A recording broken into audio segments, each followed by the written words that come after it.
The Majority Leader allowing us to do this, and to the President, Presiding Officer, thank you very much for trying to fix a difficult problem called immigration. I'm going to start with what drives my train the most. I want to fix a broken immigration system. There are 800,000 DACA recipients who are going to go into chaos March the 5th if we don't do something. As to the President, I think you were right to end this program and give Congress a chance to fix it through the legislative process. I thought President Obama overreached through executive action. You said at March 5th, we're going to replace DACA with legislation. The only way that works, Mr. President, is for you to help us and lead us to the right answer. But the one thing I can tell you that drives my train the most is rebuilding a broken military. We have an opportunity here to fix two problems. Help the men and women in the military who have suffered mightily from sequestration, to get them more money at a time they need it, and to provide certainty to 800,000 young people who have no other country to call home than America. Begin to repair a broken border, start transforming a broken immigration system, marching to comprehensive reform in phase 2. But the reason I'm here tonight is I see an opportunity to do something that we should have done years ago: increase defense spending consistent with the threats we face. Here's what Defense Secretary Mattis said June 12, 2017. No enemy in the field has done more to harm the combat readiness of our military than sequestration.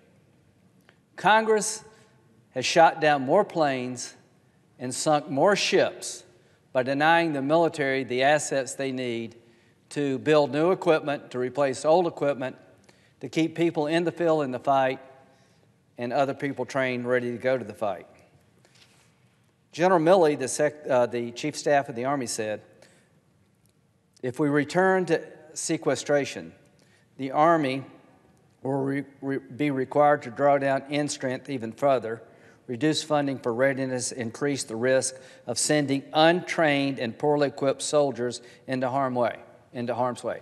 So this is the head of the Army saying that if we can't get our act together and increase military funding in a more permanent way, if we go back into sequestration, you're requiring me to increase the risk of sending undertrained and poorly equipped soldiers into harm's way.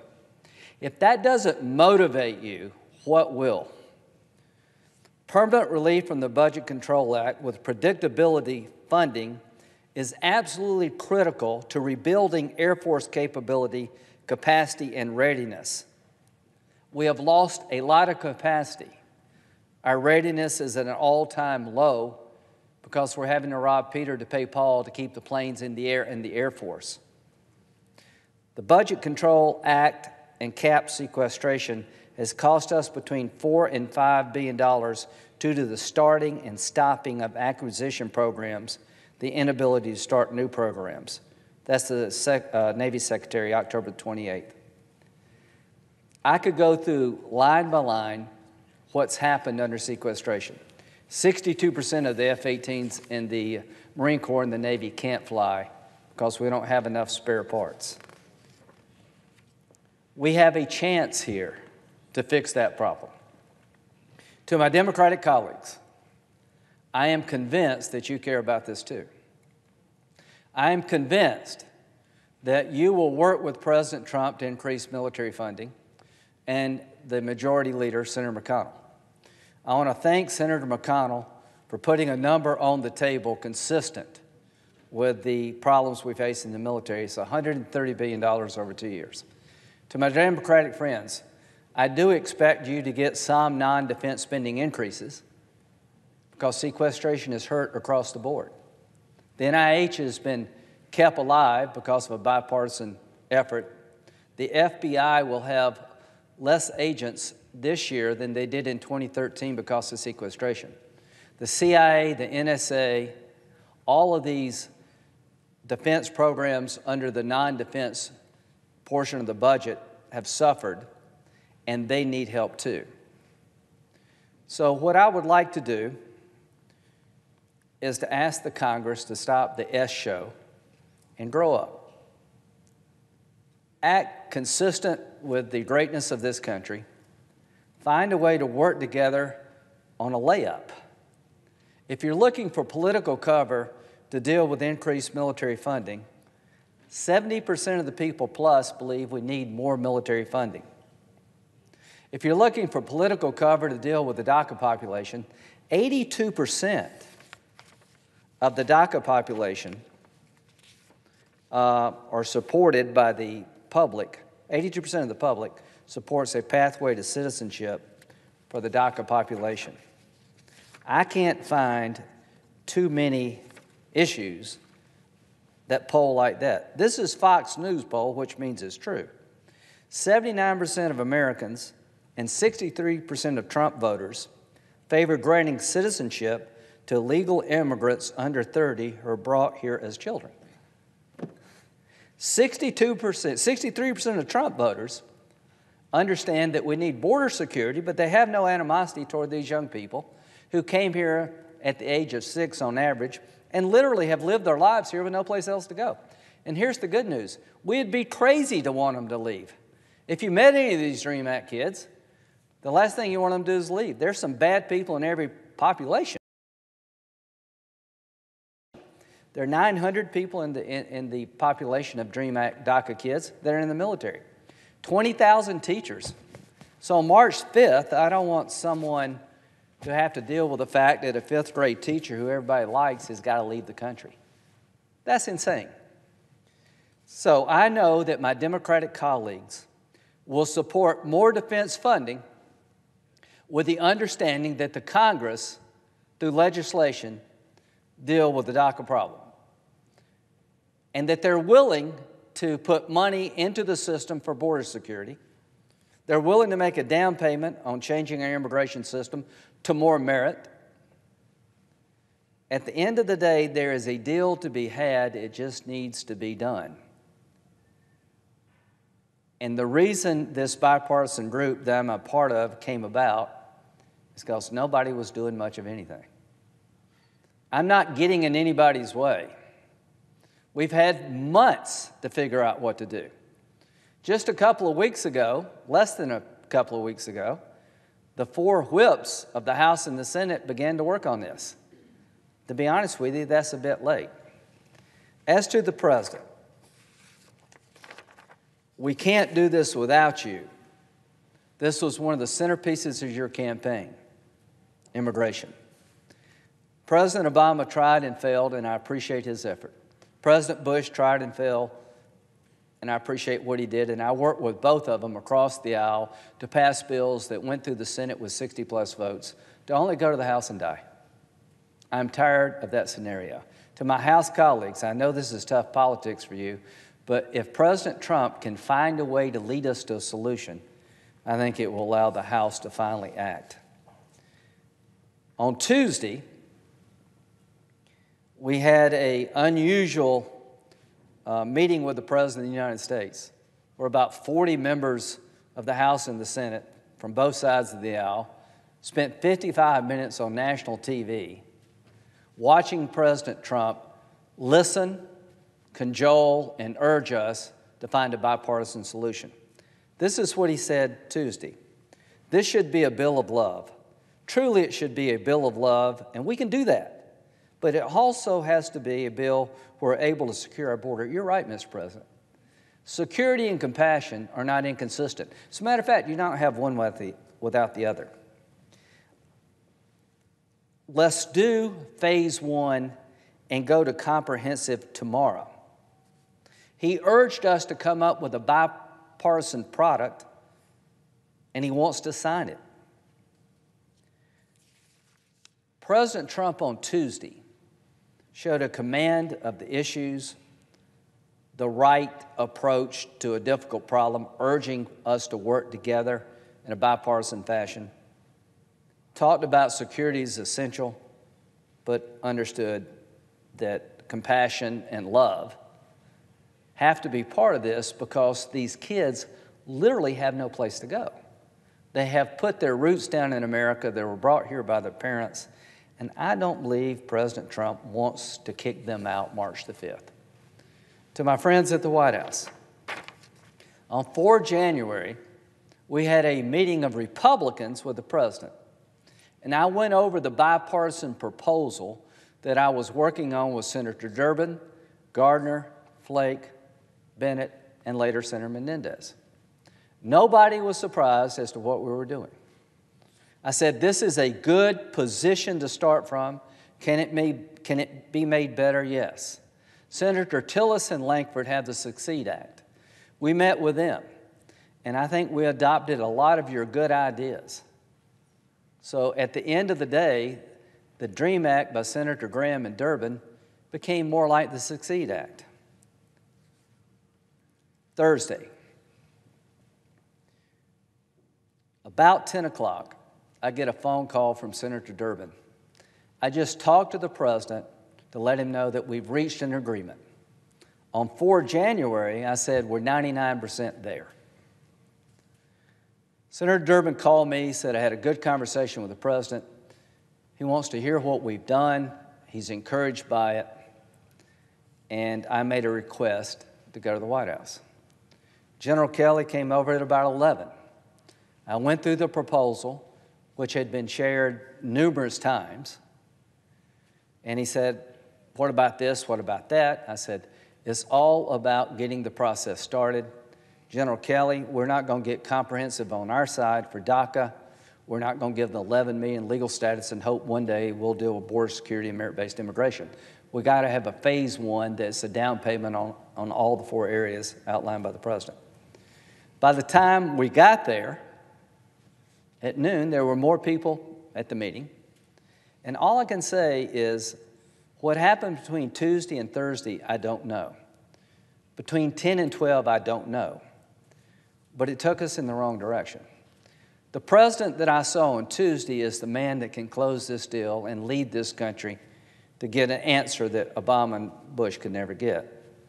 We are where we are. To my good friend, Senator Perdue, I share your desire to replace chain migration with merit-based immigration.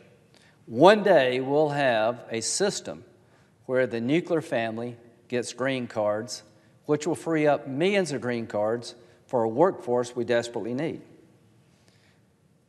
The only way you'll get that is to deal with the Democrats and give them what they're wanting out of this deal. They're not going to give us what we want the most, which is legal immigration, secure border, and a merit-based immigration system based on DACA, and let me tell you why. What leverage do they have with the 10 million illegal immigrants that they would like to see have a better life too? Almost none. To my colleagues on the other side, from the very first day I sat down and talked to you, what did I tell you? I have no animosity toward the 11 million. I just don't want any crooks or bad people.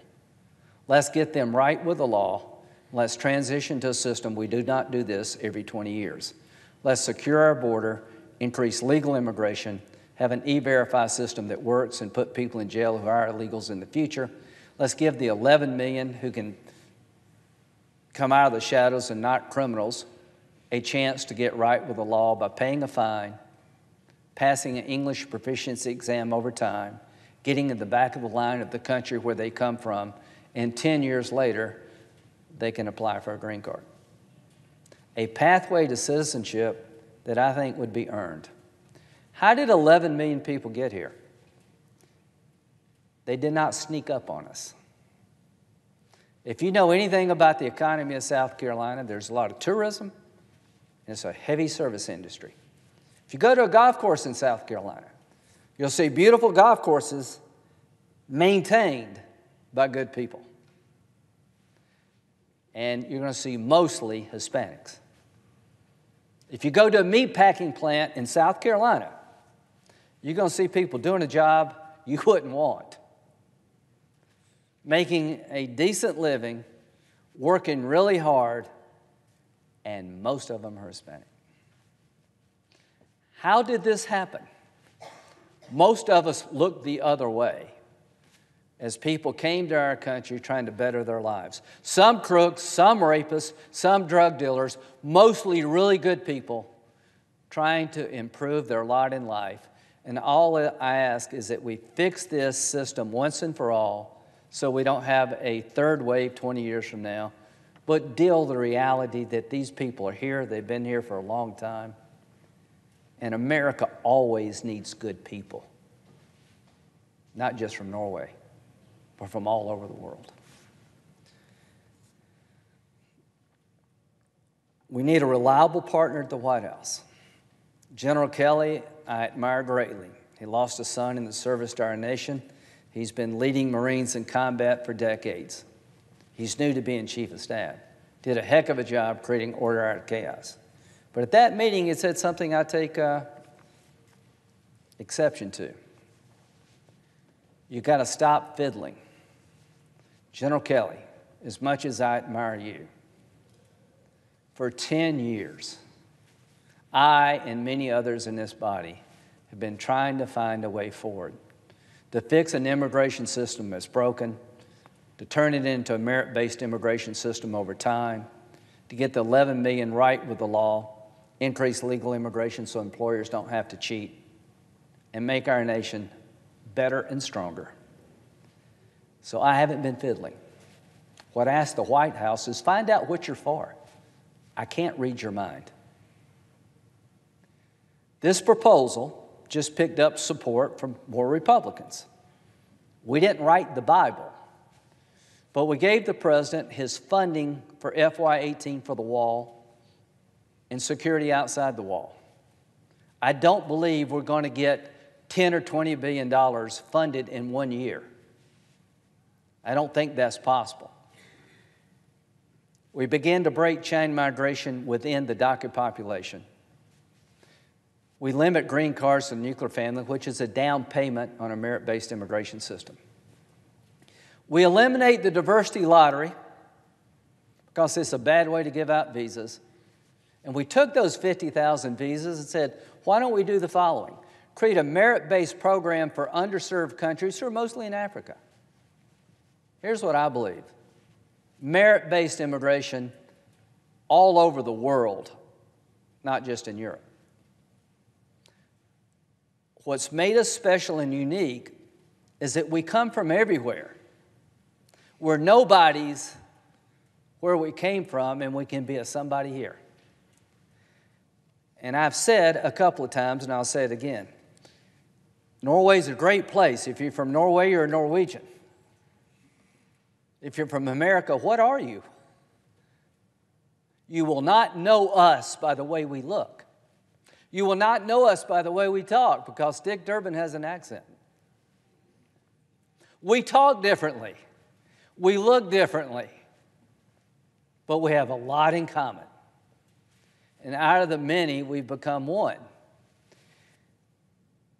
In an effort to decide who comes to America in the future, to fix a broken immigration system, one thing I will never give into, changing what it means to be an American. There are people from all over the globe dying to get here. We can't accept everybody. But we need to make sure that as we go forward in the future, we do not forget our past. Out of every country all over the globe, we've created something special here. Everybody's got a story. My grandfather came from Scotland, Lindsey Graham, could barely read or write. Neither one of my parents finished high school. And I'm in the Senate thanks to the good people of South Carolina. Everybody's got a story. I don't want those stories to end. I want new chapters, one after another. So, to the president, what I saw Tuesday was a man that understood what America was all about, was a leader who understood that bipartisanship must occur, understood that love and security are not mutually exclusive. What I find today is complete chaos. To think that our Democratic colleagues are going to give us everything we want on defense and hope one day we'll deal with the DACA population is a bit unrealistic. And count me in for for being on your side there. I don't want to put these kids through any more hell. I don't want to wait to March 4th. I want to go ahead and get it done now. We should have done it years ago. And I want to get a down payment on border security and change a broken immigration system. But we can't do it all at once because everybody tells me comprehensive won't work. So let's figure a way to chop it up in two parts. You got to start somewhere. So here we are trying to figure out what the hell to do. Let me tell you what we should do. We should listen to the American people. We should do what they want us to do, which is to take care of the DACA population, rebuild the military, and start fixing the broken immigration system. If we just did what 70% of the American people want us to do, we'd figure this out. As to the 30%, you have your right to think what you want. Along with other Republicans, I've been called every name under the sun, and I'm still standing. There are people who will never let us get to yes because they have an irrational view of what it takes to fix this system. There are voices in the White House that we all know very well that's been telling us for years, you have too much legal immigration, and everything is amnesty. Mr. President, don't listen to that voice or those voices, because if you do, you're going to be right where Obama and Bush were. They tried and they failed. But we don't have the luxury of failing anymore. March 5th will be here before you know it. And I'm not going to sit on the sidelines and watch these young DACA recipients have their life turned upside down because we're better than as a nation. But equally, but more important, I am not going to go any longer in allowing sequestration to destroy the military at the time we need it the most. Look through the eyes of a soldier, and you'll find out what to do on the military. Look through the eyes of a DACA recipient, and you'll find out what to do there. Don't be blinded by loud voices and hateful people. We owe it to this great nation to fix hard problems. We owe it to those who are in the fight to give them the equipment they need to win a war we can't afford to lose. We owe it to the families of military members to have more certainty, not to be deployed so much. We owe it to ourselves to get these DACA kids right with the law because they'll add value to our country. To my Democratic colleagues, now's the time. Give us the space. To my Republican colleagues, this is a defining moment for our party. Are we going to continue to be the party that can't get to yes? Are we going to continue to be the party that always has a reason not to do DACA? Or are we going to be the party that finally realizes these young men and women add value to our country and we welcome them with open arms, and they got to work to stay, and they will. So to the defense hawks, the only way you're going to get your money is to deal with immigration rationally. Senator Durbin, we don't agree on a lot. I bet if you looked at our votes, we're 90% one way versus the other. But for 10 years, you have been a really good partner on comprehensive immigration reform. You have given, you have made people mad on your side. To those who think you're going to deal Senator Durbin out, you know zero about this issue. To Senator Menendez, you know the story of America better than I do, because your family came here because they had to. America allowed you to leave a place that was horrible. And boy, is that a great experiment in how things can turn out well. You cancel out my vote most of the time, but I appreciate you being here in this body trying to find a way forward for future immigrants. Your voice on this issue has meant a lot to me, because I have not walked in your shoes. Senator Bennett, thank you for being calm when a lot of us get hot. Thank you for caring about the meat packers, because that's important to Colorado. Thank you for trying to push your party to yes. To the people who've worked with me in the past on the Democratic side, some may say you've given nothing. I think you've given a good bit. I think we have to. Senator Flake, you're from Arizona. You and Senator McCain know this issue better than I do. He knows what it takes to secure the border, but he also understands the benefit of illegal immigration being fixed for the good of the country. Senator Gardner, I didn't know you much at all. You're the NRC chairman trying to make sure we hold on to this body, and God, I hope we do. Nothing personal, but I hope we do. I am amazed at how strong you have been. You have been under a tremendous amount of pressure to get out of this deal-making business, and you have withstood that pressure. And the people of Colorado should be very proud of you and Senator Bennett. Y'all don't agree on a lot, but on this, you have been champions. To the other people who came on board supporting the concept, the proposal, either in totality or the idea we need to move forward, on my side of the aisle, I cannot thank you more. The well is pretty poisoned. To the White House, I want to help you, but you got to help yourself. There's a way to do business around here that stood the test of time.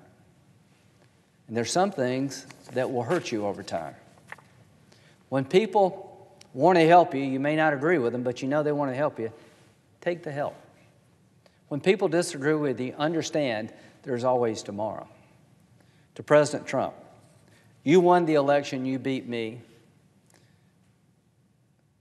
Only you, quite frankly, Mr. President, can fix this problem because you have credibility, others don't. Don't let this moment pass. Don't take us backward. Take us forward.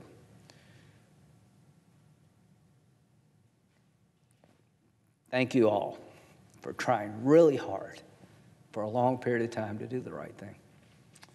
With that, I yield.